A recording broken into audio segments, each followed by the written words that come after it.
जाता जाता एक शेर सांगतो,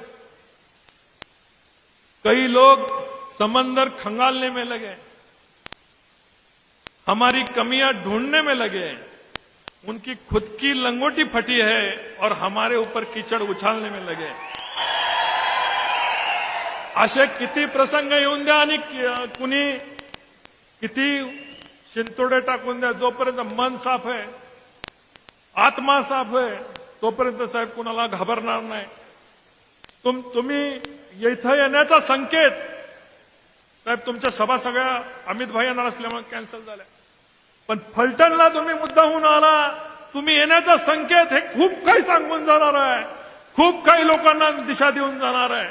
या मातीला ज्या 70 वर्ष इतिहासात कुणी काय केलं असेल तर फक्त देवेंद्रजी फडणवीस साहेबांनी केलेलं आहे, आणि तुमचे उपकार हे आमचे माझ्यावर आहेत आणि माझ्या तालुक्यावर आहेत।